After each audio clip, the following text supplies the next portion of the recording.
Good evening, all, and thank you very much for tuning into our regular Tuesday night's webinar. As ever, I'm joined by my friend and co-host Kieran Canny and a very special guest. For those of you that do not know, our special guest is an Australian podiatrist. He has opened, sold, and relocated over 20 podiatry businesses. He's won multiple business awards, written 2 books, interviewed over 300 people on his podcasts. He runs events, mentors, business owners and guests, and he gets asked to speak all over the world. We are very, very excited to have the original podiatry legend on our webinar, Mr. Tyson Franklin. Say hello, Tyson. How are you doing? Geez, what an introduction. That's something to live up to, isn't it? And I wouldn't call myself the original podiatry legend. I was on the first episode, but I was doing the hosting. I wasn't the legend being interviewed, but I did eventually get interviewed down the track. So, well, you're very welcome. We're very honoured to have you here. But obviously, I've been doing a little bit of research, Tyson. You know, looking into your back catalogue, your history, and wow, that's some career. I mean, I'm looking at, you know, you've run 2 podiatry practices at the same time, albeit 1,800 kilometres apart. Written 2 books. You host 2 very, very successful podcasts. So it just goes to ask me that to fit all this into one career, there must be 2 of you, right? Where are you hiding? No, and what's really funny about that is I always say to my wife, "Gee, I just feel I haven't hit my straps yet. I just feel like I've really been lazy and I haven't done enough." Really? So yeah, it's weird that I do. I just think I should have done more. For the amount of time I've been here and been in the career, I feel like I should have done more. So, and that's why, and I think it's because you just enjoy what you do. And when you're enjoying it, it doesn't feel like you're working as much. So therefore, you sort of look back and you go, oh, okay, yeah, I've done this and I've done some podcasts and wrote some books and had clinics, but it didn't really feel like work. Some days it felt like I was being sentenced, but majority of the time it just didn't feel like work. So I think that's why I'm sort of a bit hard on myself. Well, I don't think you should. I don't think you should be hard on yourself at all. I think that's an incredible achievement. I'm sure my colleague Kieran would agree. It's quite a history. Yeah, Tyson, it's quite a legacy that you've left behind and that you've built. You're obviously got a business mentality. That's obvious, and you're quite entrepreneurial. So, what was it about podiatry that? Because you've mentioned before that your brother's a dentist, right? Yeah. So, what was it about podiatry that sort of hooked you in, and that you could see that you could make a business from that in the way that you did? Well, yeah. What was funny about it, I didn't know I had a business mind. I was going to be an art teacher, so that was always my goal: be an art teacher. And then my brother was doing dentistry, and he said to me, "You want to be an art teacher?" I said, "Yeah." He goes, "Well, I'll be rich dentist one day with a Porsche, and you'll be a poor art teacher driving a Volkswagen, and you'll keep hitting me up for money to buy paint and eventually you'll annoy me, and we'll stop talking, so we might as well stop now." And I just went, "Oh, okay." And so I went to my art teacher. I said, "Out of curiosity, what sort of car do you drive?" She said, "Volkswagen." "Why?" And I went, "Damn it." And the thing is, I already owned a Volkswagen. So I'm thinking that, well, I've got nothing to aspire to. I already own one. So I said to my brother, "What do you think I should do?" He said, "Do anything in the medical field. You just do something in the medical field and you should be right." So we sat down and I said, I don't want to do anything where anyone can die and everything can wait till tomorrow. That was my priority. So optometry, podiatry, and I think physiotherapy sort of fitted in there. So, and then a friend I went to school with for 12 years, I went back and repeated grade 12 because I'd done all the wrong subjects because I was going to be an art teacher. So, and then a friend of mine who finished that year, I said to him, "What are you doing?"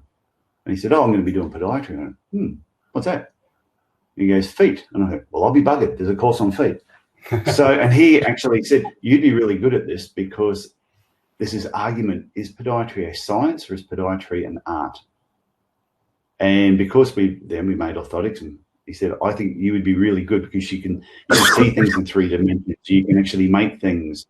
So that's sort of what got me interested. The business side of it didn't even know that I liked business until our final year. We had to do we did one business subject. We had to put together a business plan. And as I got into it, I was going, wow, this is fun. I'm actually enjoying this. I put in my business plan, and I was the first person at the university, including in the people that were actually doing business, to ever get 100% for that particular subject. And the guy from the head of the business department came and saw me. He said, have you ever thought about switching podiatry and doing a business? And I went, I'm just about to graduate. That's the last thing that I want to do. So when I graduated, I enrolled at another university and started a Bachelor of Business. Didn't finish it though. It was too boring. I just wanted to actually do business. I didn't want to actually learn all the theory behind it.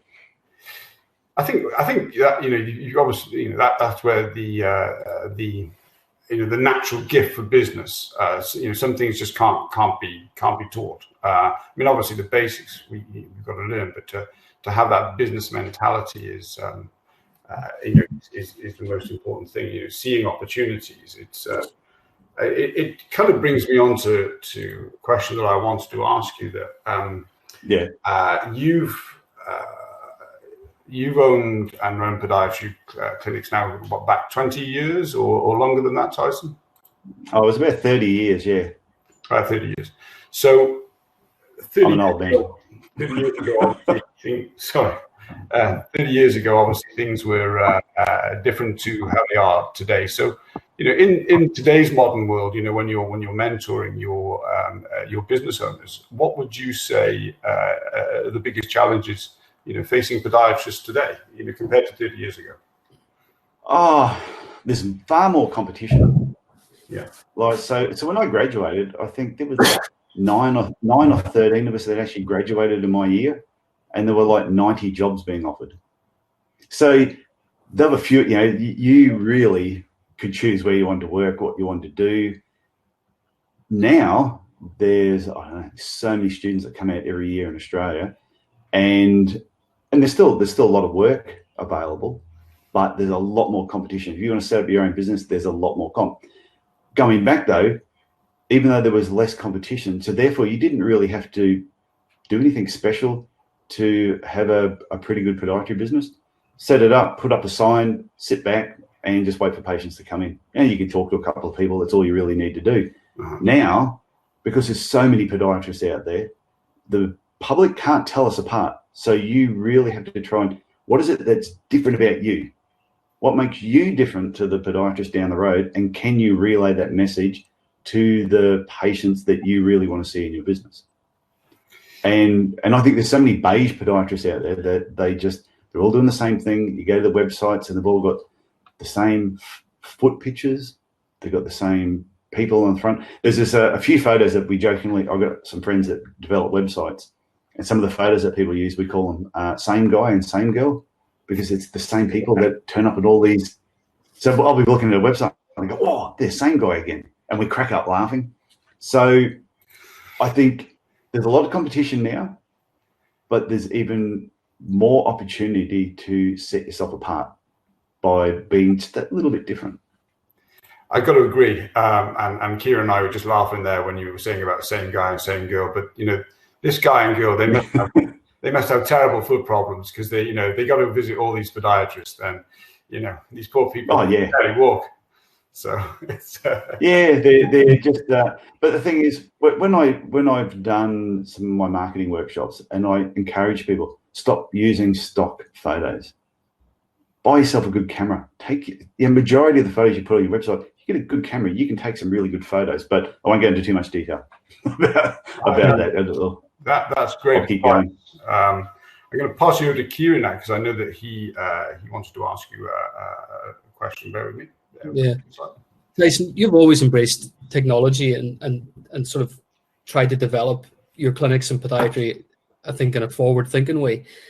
But what about the future? Where do you see podiatry in the next 10 years, for example? Is it going to be much different from where we are today? I think it's going to be completely different. I'm really excited about podiatry, more so now than I was 10, 15, 20 years ago. I really think podiatry right now, you can find a certain part of podiatry you really, really like, and you can actually build a business around that. So if you like doing nail surgery, then do bloody nail surgery. If that's what you really like doing, become the best podiatrist in your area at doing nail surgery. And that's all you talk about. And you can have a T-shirt with a big ingrown toenail on it. You can just, every time you meet people, they know you are the ingrown toenail person. That's where I see podiatry going. If you like heel pain, become the best person at heel pain. If you like neuromas, become the best person at neuromas. Doesn't mean you can still do other stuff if that's what you want to do, but I don't think you'll have to. I think podiatry will really start breaking into these little specialties. You might be the podiatrist that's renowned for, say marathon running, and that's all you focus on. So I think there's and with new technology coming out, I think it's just a great opportunity to start finding what you really love about your work and just focus your energy into that. And I think different countries, it'll be different in different countries though. I really think Australia, UK, say United States, South Africa, and all, it will be slightly different in each country and how it's embraced. What would you say is I mean, I know that podiatry in Australia, when I think of Australian podiatry, and I always think of orthoses or orthotics. I don't want to upset anybody that uses the wrong terminology. That always springs to mind. The musculoskeletal side of podiatry seems to be very strong in Australia. Is that correct? I think there was a wave. So going over the 30 years, it was sort of everyone was a general podiatrist, and then there were the odd sexy podiatrists, the ones that had their shirts unbuttoned and hairy chest that were like the sports podiatrists. And it was like sexy to be a sports podiatrist. Everyone all of a sudden wanted to be a sports podiatrist, even though we weren't quite sure what that meant. Yeah. But a lot of people, that's what they want. You put a treadmill in your clinic, you're a sports podiatrist. There you go. You have a TV there, you're even more advanced than everybody else. Yeah. So then I think orthotics really started to take hold. Some people make it themselves, some are using labs. But then I think there really was a really big push towards orthotics, especially 10 years ago. It was like the duck's nuts of what you were doing in podiatry. As time's gone over the last 5 or 6 years, I've actually started to notice podiatrists that I knew who were just gung-ho, that's all they thought about was orthotics. As soon as a patient walked in, they were just thinking orthotics. That I've noticed those people actually now looking at other treatment avenues. They're doing other things. Like the whole, like if you had asked me 20 years ago, what do you think about foot mobilization? I would have no idea what you're talking about. Now, most podiatrists I know have done foot mobilization, have done dry needling, and now they're doing strength and resistance training and rehab work. So I think all these strings that people are putting in their bows have made them realize, we don't actually have to fix everything with a bit of a plastic or rubber that goes in someone's shoe. There are other alternatives. And I must be, even my own, if I was setting up a clinic tomorrow, even my own thinking, I would be changed a little bit on how I used to do it. Yeah, I couldn't agree more. I think that the outcomes are better. Orthotics have a central place in a lot of these treatments, but when you combine them with shockwave and stretch and rehab strengthening programs, far more physical therapies, and with the advent of PRP and different injectables, I think that people are getting better outcomes when they marry that up with an orthotic. It just struck me when you said there about it really got me thinking about Australian podiatry, and my impression all through my training was that Australian podiatrists were far more elevated than we felt, or I certainly felt that we were in the UK. Like every Australian had a podiatrist the way you have a dentist. Is that nice. Really a wrong impression, or is that true? I think wrong. It's wrong. Like I know when I graduated, 30 years ago, when I'd say something, I'm a podiatrist, they go, you look after children. I go, no, that's a pediatrician, but it starts with a P, so it's close. And nobody knew what we did. Just it didn't matter who I told what I did, and then the odd person would go, are you like a chiropodist? You cut toenails? I go, I do that and a little bit more, but it was really hard to explain to people what we did. Now, be very few people in Australia that you bump into. So I do podiatry, they wouldn't have heard of a podiatrist or know what it is that you do, because there's more out there, and there's more, doing advertising and marketing, and maybe on TV, and if there's a commercial on TV, it's about foot, all of a sudden there's now a podiatrist on there giving their opinion about something. So I think majority of Australians now would know podiatry is feet, but they still don't know exactly what it is that we do. They just know we're down there. We're doing something down there, but they're not sure exactly what we do. And that's why we need to educate them on what it is that we do. Someone gets an ankle sprain, first thing they think of is doctor or physio. Why not your podiatrist? Because we haven't told them that that's what we can do. So, and I think the younger people coming through now, the new graduates, the ones that have been out the last 4 or 5 years, they are really going to shape where podiatry goes. They're going to completely change things. I think it's great. Yeah, so perhaps it's not that different then. I thought that it would have been really different in Australia. That was the impression that I got. But I think that you're right. I think that the next generation, I talk a lot about, it's foot and ankle medicine, foot and ankle medicine. I keep repeating the same phrase. And the key part in that is it's the medicine. It's foot and ankle medicine. We are experts in what we do. And I think sometimes we have to remember that as a profession. Yeah. Well, even here in Australia, see, we're allowed legally to use the title doctor. You can say Dr. Tyson Franklin. I'm allowed to do it. No, now, in some of my marketing, I've got a logo done up that says Dr. Tyson Franklin. And the reason I use it is because it pisses people off. Mm-hmm. Because I think when it comes to marketing, whenever you're doing anything, you should be trying to attract people or repel people. But you should be doing it in a professional way and never being rude or anything like that. But that's the whole idea of marketing. You put a message out there and it attracts patients, or patients see that marketing and go, no, that's not the clinic I want to go to. Always done professionally. Mm-hmm. So when it comes to the title doctor, the reason I have it on my website, because one, I'm legally allowed to use it. And two, if anyone saw that and went, oh, geez, I couldn't work with Tyson, I wouldn't go to anything he puts on. He's a wanker for using the title doctor. Yeah. Then I'm like, that's fantastic because I've repelled you. That was exactly the reason for doing it. Yeah. Work with somebody else. So, yeah, it's strange that even in Australia, there will be podiatrists who go, oh, only wankers use the title doctor. And you go, we're legally allowed to. And if I didn't, I'm the same person, whether I use it or whether I don't.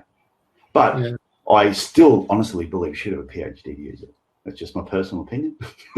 but yeah, use it when you need to. But I'd never introduce myself as, hi, I'm Dr. Tyson Franklin. I would never do that. That's just not who I am. I'm Tyson.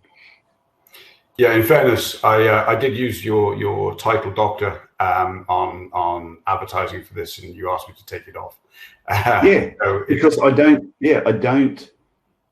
I put it on my website for a particular reason, but I rarely ever get anyone to, hey, can you make sure you put the title doctor there? I don't do it that way.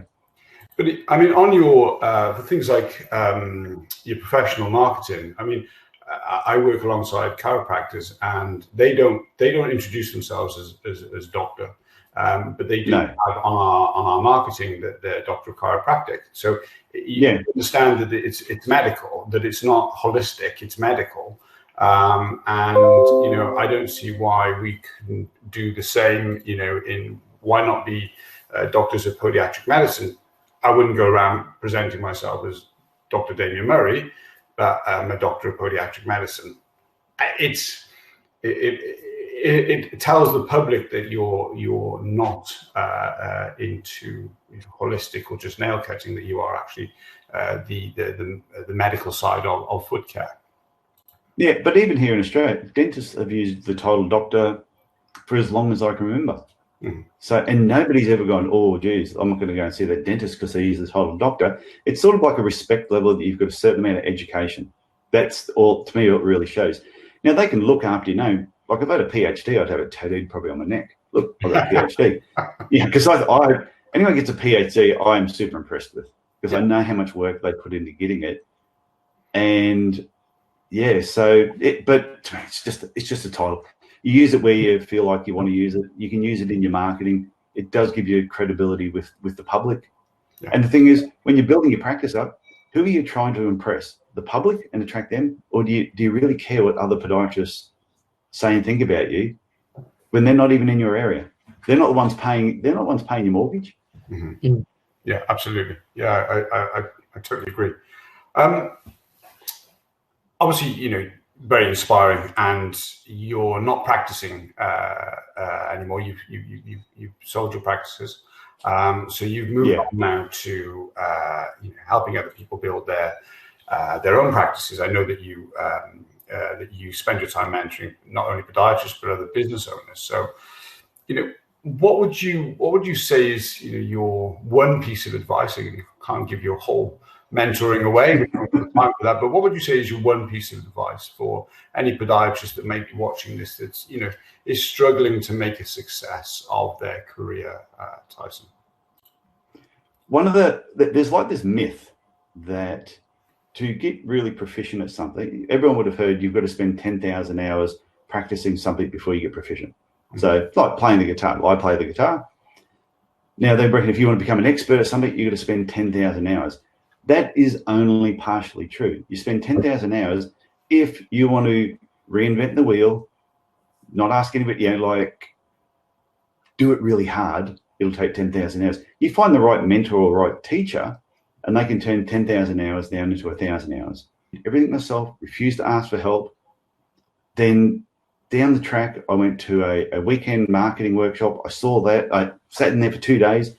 I came out of there just so fired up. My practice doubled pretty much straight after doing that. Yeah, the turnover.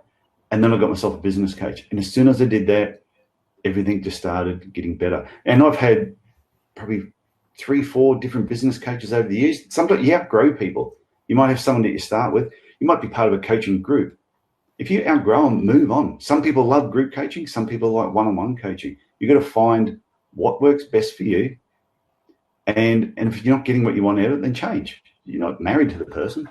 Unless your business coach is your husband or wife, then you are married to them. But then I wouldn't say just dump them. That would be really, really awkward.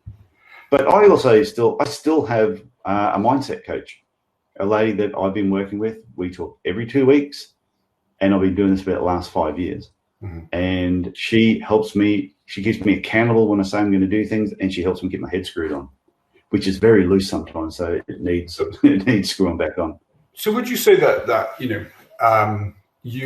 they keep you focused? So they keep. I mean, I'm terrible for diversifying, and it's one of my biggest flaws. I'm like a dog looking at a squirrel. There's a squirrel. I've got to go chase it, and then I'm the same things that I'm doing. I have a terrible habit for that, and this is where I think possibly the advantage of having somebody who keeps you on track and keeps you focused. Is that what you would say? I know mentoring has lots of different elements to it, but would you say that that's a very good element of mentoring? It is. It's one of those things that, like, there's certain people I know, and there's podiatrists I've met, younger podiatrists. I was only talking to one just today on Facebook, and they are so switched on. They're doing what they need to do. They're putting in all the hard yards. They're doing all the work. But I still think even then, you still sometimes need a little bit of guidance from someone that's been there and done that. Yeah. Because you might be doing all the work, but are you doing all the right work? Could you just, you might be working really hard and getting good results, but could you get better results? Mm. So the whole idea of having a coach, and like I do coaching mainly podiatry now, and I do some in the dental field. And I always think, if you've got a coach who's not part of the health industry, then they don't understand it. They don't get it. It's just the way that I see it. You can get a coach who, they're an accountant and they become a business coach. That's great. Do they really know what it's like when you've got a patient in front of you who is in pain and you're trying to come up with a remedy and they're not happy and you're starting to stress out? They cannot feel what you felt. They don't know what it's like when you get a complaint from the registration board about a patient who said that you've done something wrong. That's where a mentor can go, yes, I've been there. This is how you get through it. And that's what I'm saying. Some people don't feel they need guidance. But I think if they get some guidance, whatever it is they're trying to achieve, they will achieve it faster. Yeah. I used to have some coaching, and one of the things that it gave me was accountability. It made me become accountable, because as the boss, if I didn't do something, it didn't matter. If I didn't look at a metric, it didn't matter. Whereas when I was getting these coaching calls, I had to have that ready for that coach, because he wanted those answers. And I always felt like this push in the right direction that I needed, because I had someone to answer to. Yeah, it's true, and they do. A business coach will push you enough, but also not overwhelm you with too much. Because I have had some business coaches where I tell you they want you to fill in so many forms and tick so many boxes and write so many reports that you get so busy and overwhelmed. You're going, well, I seem really busy, but I'm not really getting anywhere. So a good coach is really, what is it you're doing? What is it you're trying to achieve? And just help get you there faster. And like I know, over 30 years, I've made so many mistakes. So there's not too many mistakes another person can make that I haven't probably already done myself. So I can tell them what to avoid. But yeah, it's just it's definitely the guidance and accountability that really helps. But that's why the Podiatry Business Owners Club that I set up on Facebook is when people join that, I ask them, what's one of your biggest frustrations in podiatry? And the majority of people say, staff. They don't listen to what I'm doing. And that is why anyone that's has said that they are frustrated with their staff needs a mentor. Because if your staff are frustrating you, then it's your fault. It's not them, it's you. So if you can't work on, you're not prepared to get a coach to help you get through, but then you want them to actually follow you when you don't know how to do it. So it's sort of you go around, what it is, people don't want to get a coach because they want to save the money, but they don't realize if they get a coach, they'll actually make more money. Yeah. The concept that the fish stinks from the head down, and if there's a bad smell, you've got to start looking at yourself. Isn't that right, Damien? Absolutely. Yeah, it's I've certainly been guilty of feeling that coaching wasn't for me. I am extremely guilty of that, and it's only been a maturity really in the last couple of years that I've realized that no, I can't do it all. I am good at certain things, but there's absolutely no way with all the elements that there are to run a successful business. It's impossible to be good at them all. There's just absolutely no way. You can't do it. No. It's like some people have said to me, "Oh, can you help me with say a certain part of the business?" And if it's not something if I'm not good at that, I go, I can't help you with that. But I know someone who can, and I'll just direct them and put them in that direction. Like I'm fine with marketing, setting up systems, but yeah, I know I do know my limitations. I'm not a counsellor. I think Kieran has a question for you. Really, I think that would relate to really about how you got to, you've naturally it's been quite a long journey to get to coaching. I mean, I follow you, on your podcasts, and and I chuckle when I hear your podcasts and you say these coaches and mentors pop up and they've got sort of 2 or 3 years behind them, and you've got 30 years. And I think one of the expressions that you use is you've got to have the scars before you can actually do and get into coaching. And I think this is why Kieran put this question. So I'm going to hand you over to Kieran now. And I know he wants to. Yeah, that's right. Yeah, so I would have taken from that I suppose your single sentence would have been, get a coach, get multiple coaches if you've outgrown them.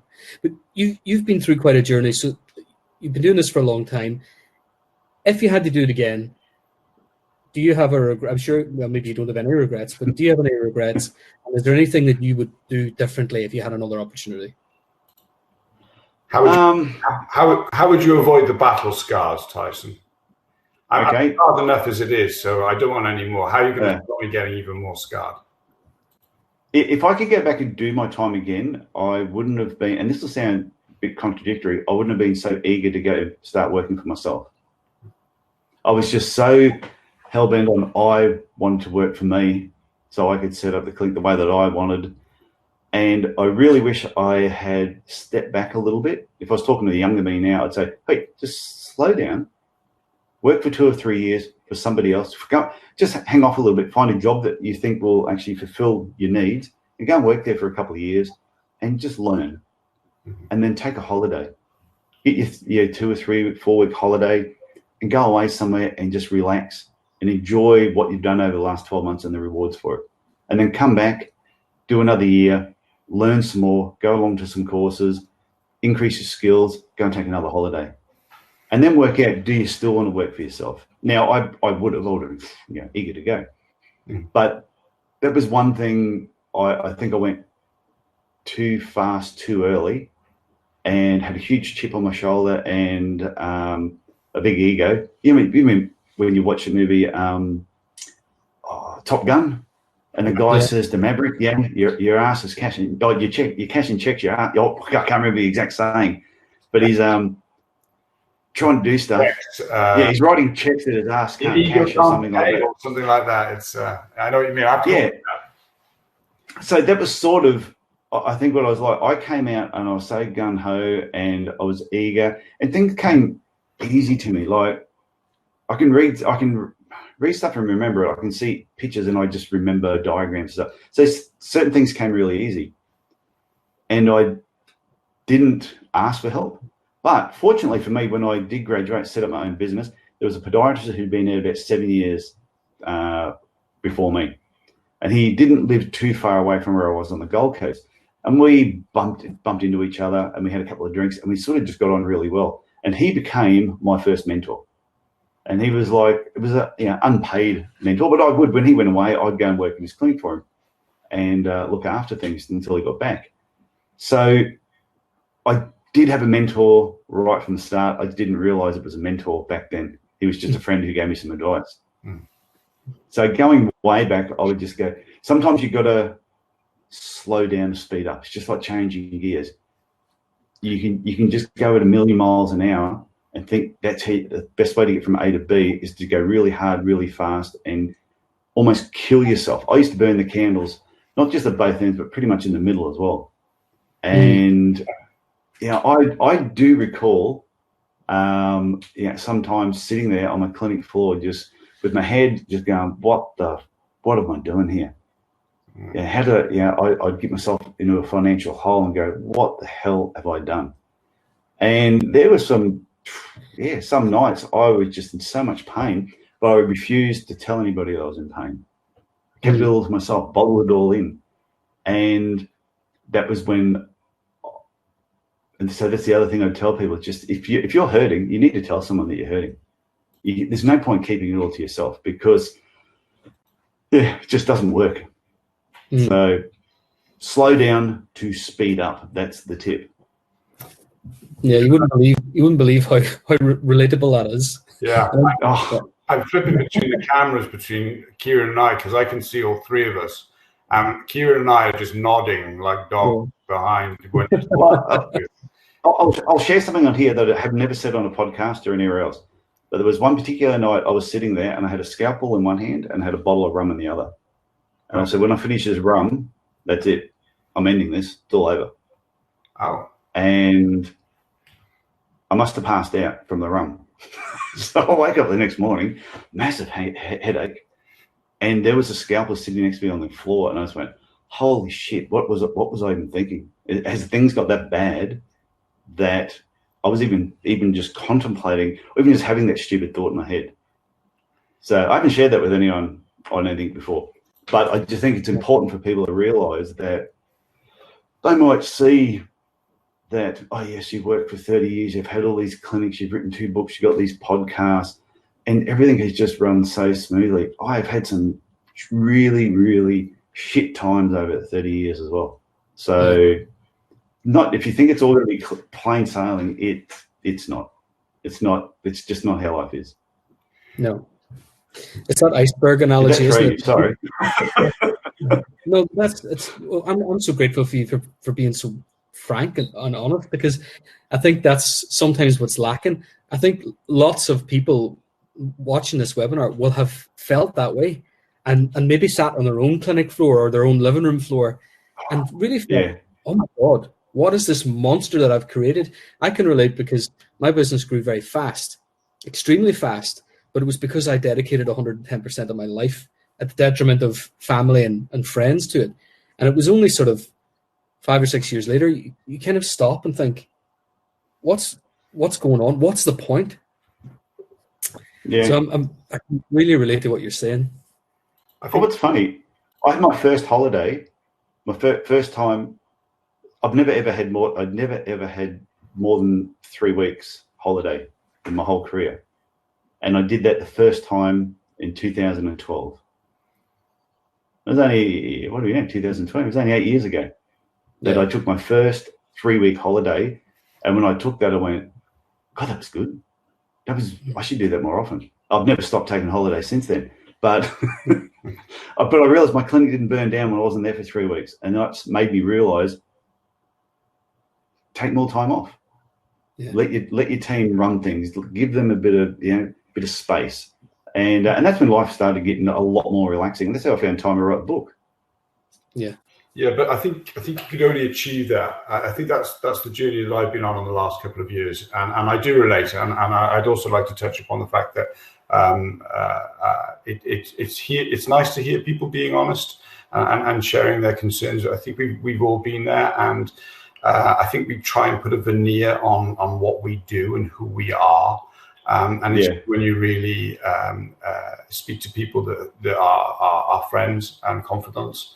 I know I speak with Kieran a lot, and we share our own stresses and concerns, and it doesn't just span podiatry and running a business, and it does span into other things like, we feel guilty about the time that the effort that we put in and what that takes away from our family, and the sacrifices that they make for us to achieve our goals and our dreams. So, I wanted to just sort of touch upon that first and foremost, and thank you for, because you are extremely well-known, well-recognized podiatrist, and I think looking sometimes thinks, well, it's okay for him. He's riding a different wave to the rest of us, but perhaps we're.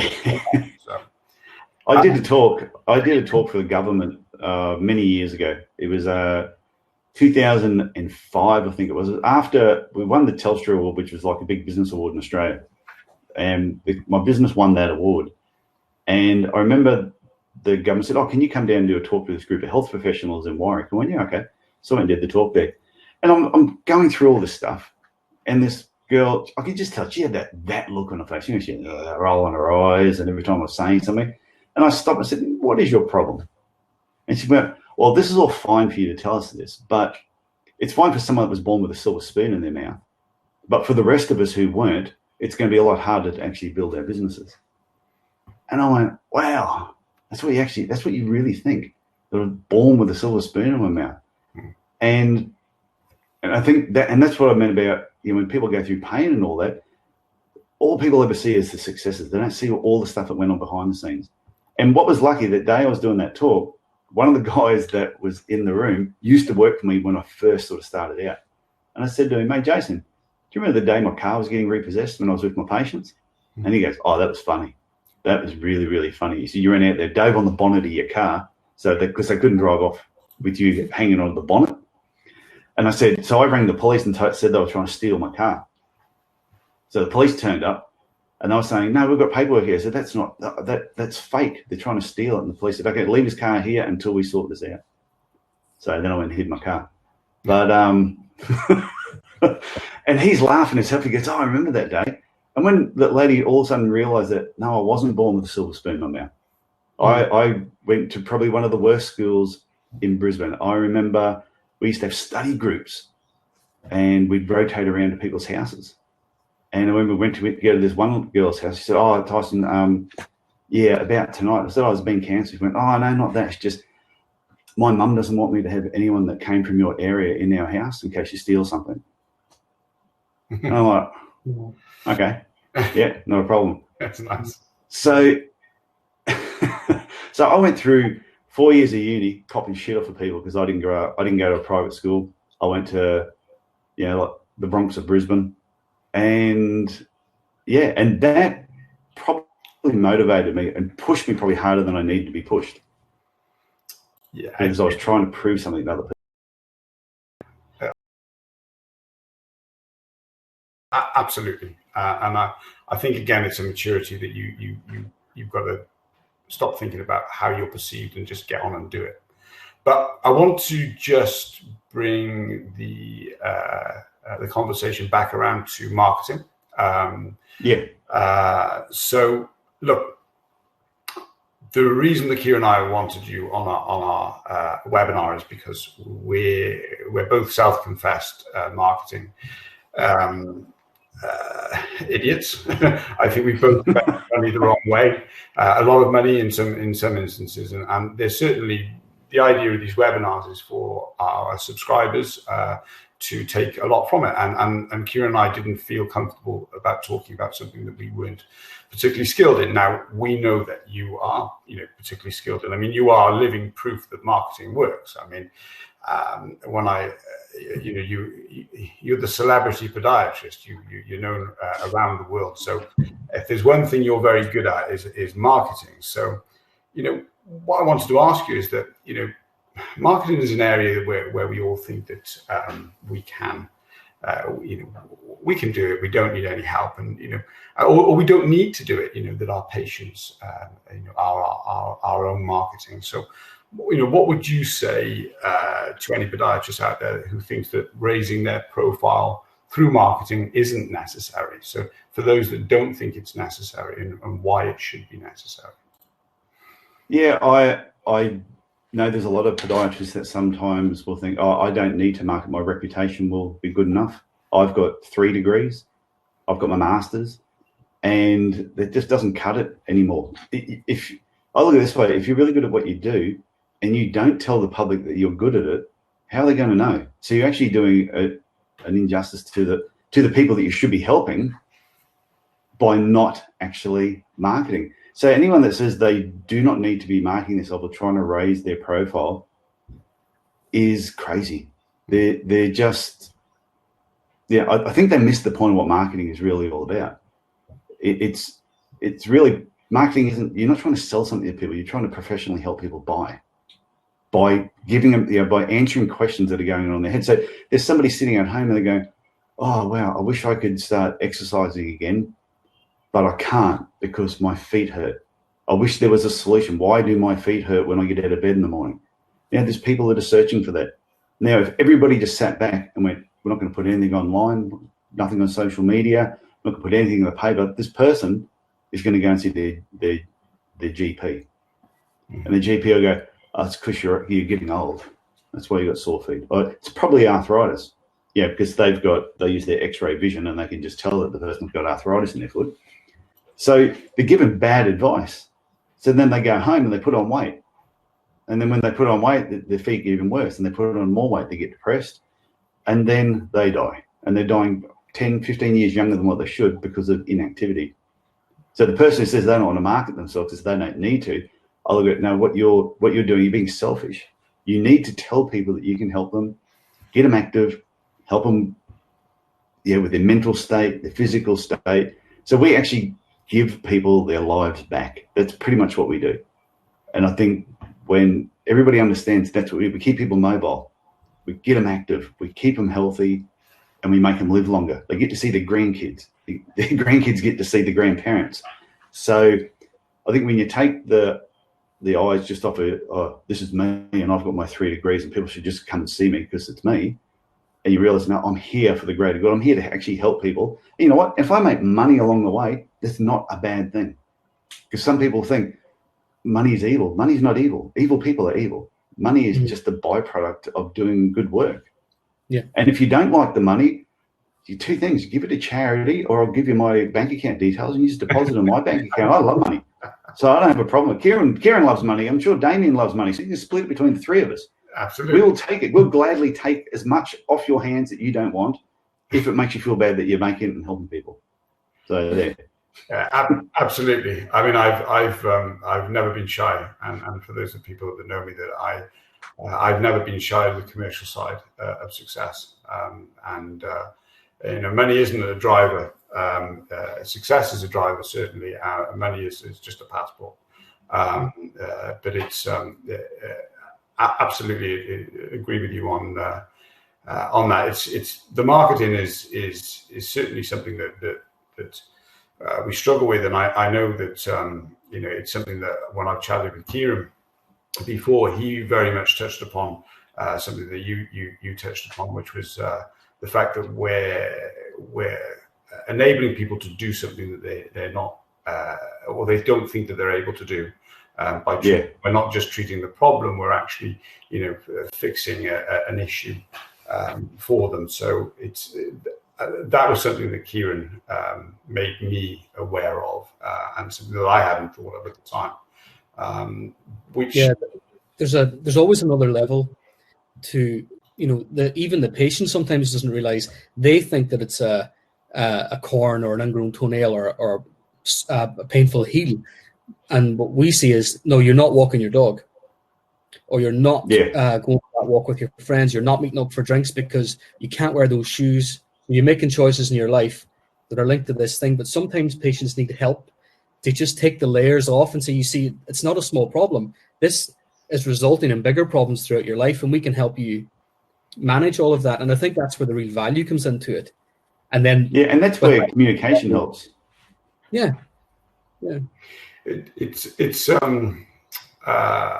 Communicate. It gets back to what you were saying earlier, and it's interesting, I think, for both Kieran and myself to hear that there's the same issues in Australia that there are in the UK.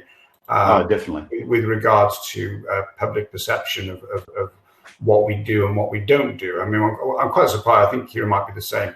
That there is this lack of perception. So marketing is hugely important, and it's something that's been on my mind now, because obviously we're, at the time we're recording this, we are across the world in lockdown because of COVID. I know you are in Australia, Kieran, Tyson,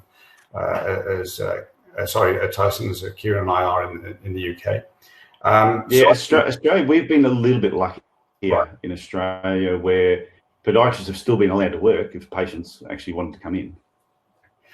Yeah, we've been seeing at-risk patients in the UK, so we weren't actually as a profession on lockdown, but we've been seeing sort of at-risk patients, really to keep them out of the NHS services if we can.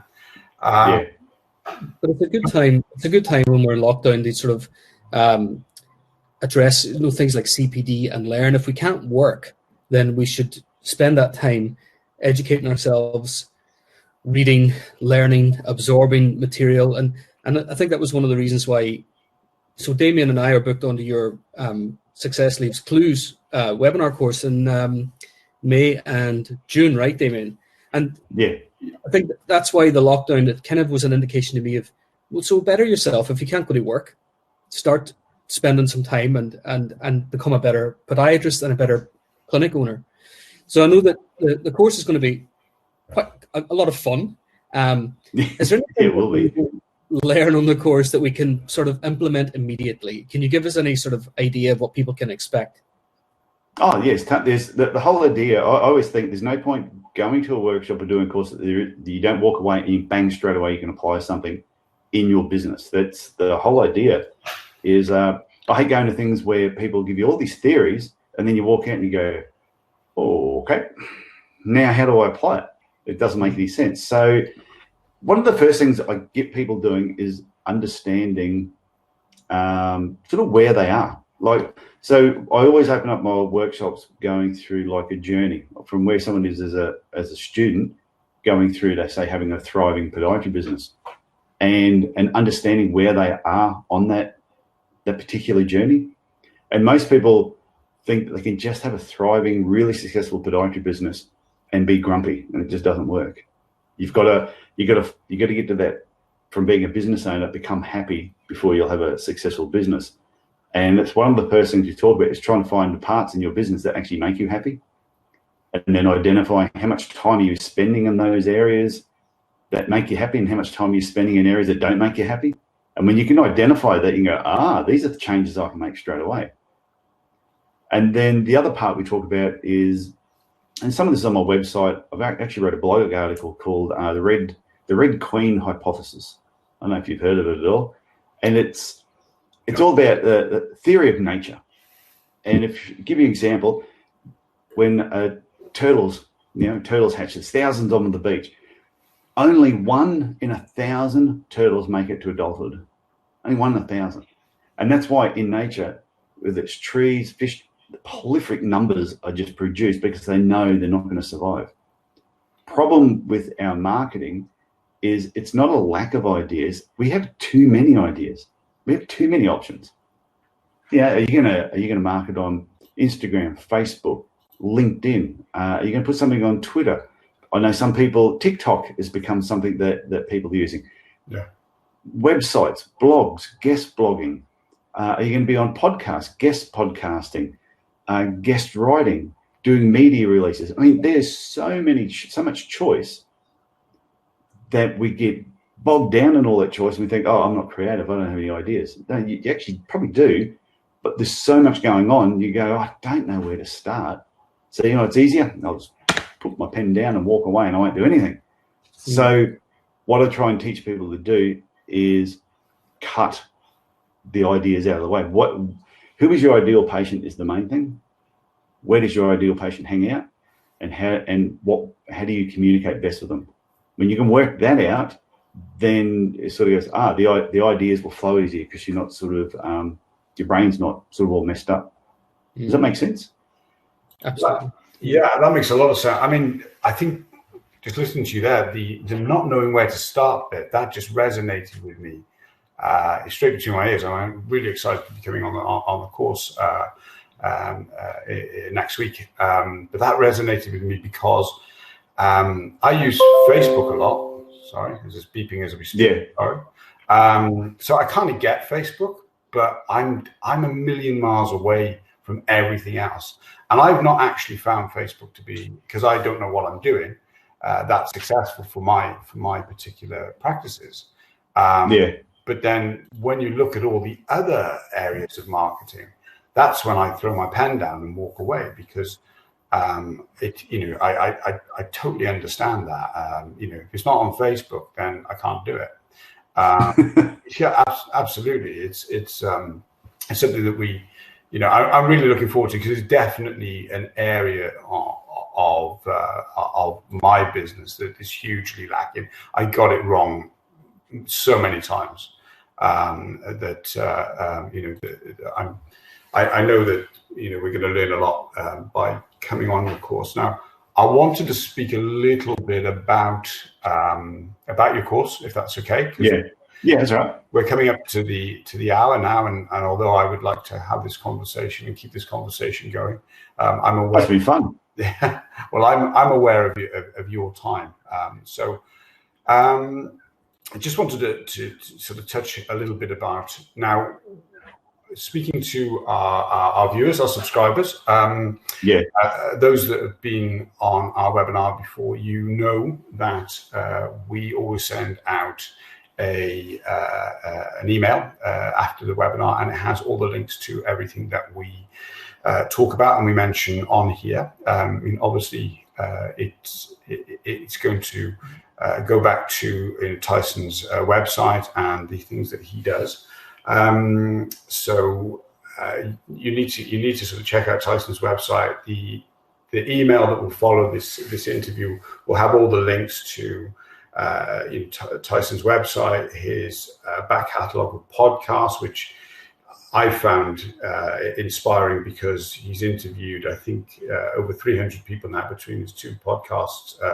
There's No Secret with Dr. T and the Podiatry Legends podcast. There is so much information on those podcasts. There's a lot. Oh, it's amazing. I've learned so much by listening to them. Tyson has written two books on business books, which I urge you to read. I know Kieran is a big fan. He was waving at me yesterday when we were for this podcast. I got that book about 4 or 5 years ago, I think. I'm not sure when you wrote that book, actually. I think I certainly. Oh, the first one was 2014. Well, then I must have got it. Second one was 2017, and the third one will be out this year. Got to finish doing it. It's going to be. Oh, it keeps taking turns. I'm not sure which. Like I start doing it one way, and then all of a sudden you've got like what's going on at the moment with the whole coronavirus, and that has made me think differently about what I was writing. So I've sort of modifying it slightly to sort of more fit what's happening now, and which I think could end up being a better book. It'll be different. It'll be different. Well, that's where I think. I mean, unfortunately, I know you were in Liverpool last year, and both Kieran and I, for different reasons, weren't able to attend. I know that Kieran was booked on, and for different reasons, we weren't able to attend, and we were both kicking ourselves. And I know that you do a lot of events, but obviously you're based in Australia. And you know, if something good is going to come out of the coronavirus, well, it's the fact that you've adapted Tyson and managed to put this course content online via Zoom. I'm going to put a link now. We spoke only a week ago, and you released some dates in the UK, and within 48 hours it sold out. Yeah, pretty much. It's well, what I've done. So normally it's a full day event, and you know, we'd start like say 9 in the morning, 9 to 5, like an 8-hour day.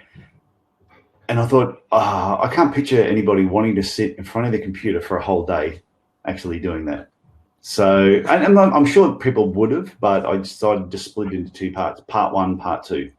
So each part is 3 hours long, because we don't need the lunch break. So I knew I could be able to fit it down. And I've trimmed back a few things, and then I've added new stuff that I haven't talked about before because of what's actually going on. Because things have changed slightly. The world is a different place, so everything's got to adapt with it. So you can't do part 2 without doing part 1. That's the only. You can do part 1 and never do part 2, but you can't do part 2 without doing part 1 because it won't make any sense. Well, you would still learn something, but when I make reference to certain things, they go, "Oh, remember in part 1 when?" And person who didn't do it would go, "No." So anyway, if somebody registered for part 2 without doing part 1, I'd just boot them off. So. Yeah.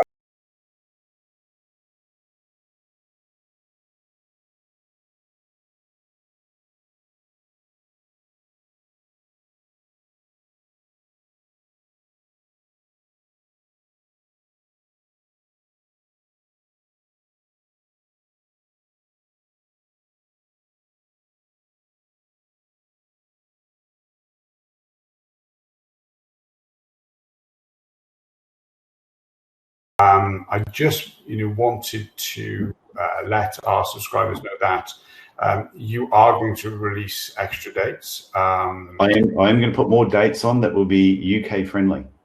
Brilliant. Well, the other ones were friendly if you want to get up at 2 in, but you complained and said, "Oh, put something on that's a little bit more friendly." Okay, for you, Damien, I will.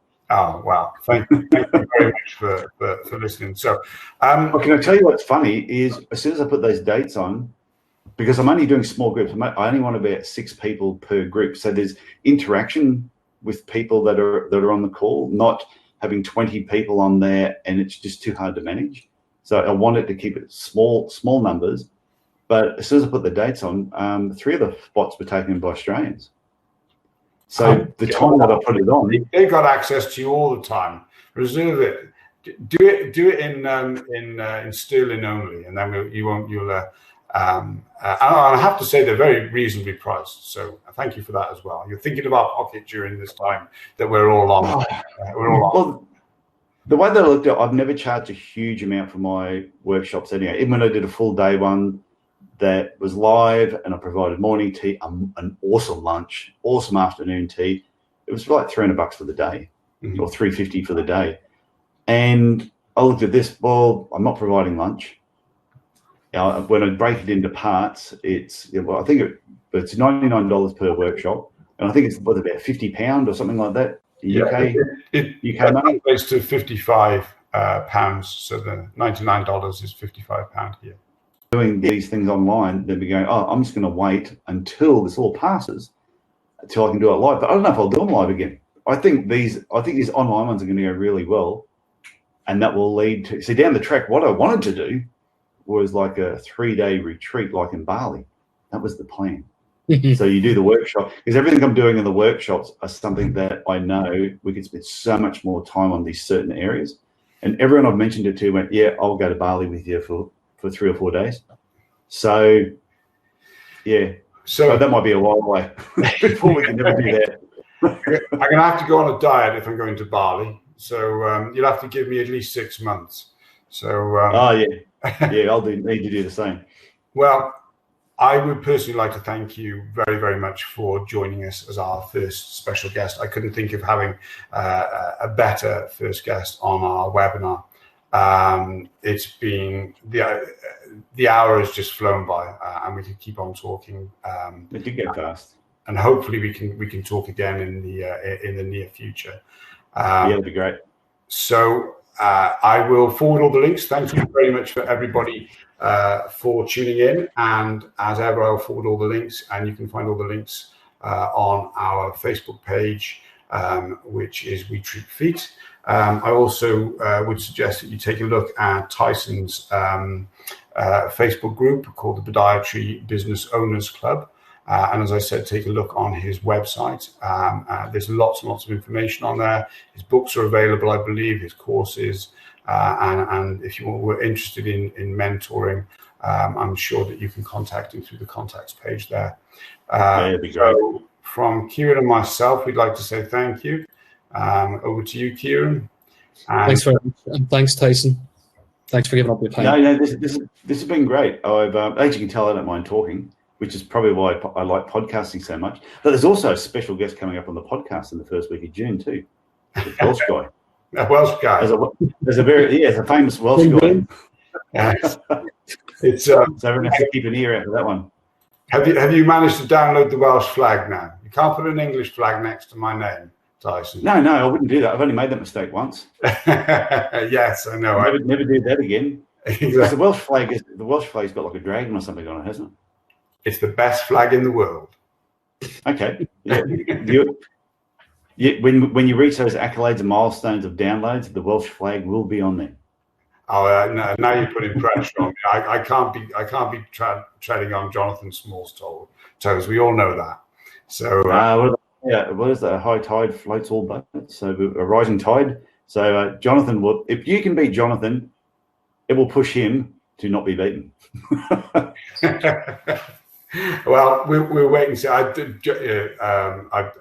enjoyed the more of Jonathan's. In fact, I was listening to his latest one only yesterday. So absolutely. So well, I'm going to sign off now by saying no, thank you. Thank you very much, and enjoy the rest of your day. And we will. Hopefully speak in the near future, and look forward to seeing you on your marketing event. Thank you very much. Okay, see you later. Okay, take care. Bye, Tyson. Thank you. Bye now. Okay, bye, Kieran.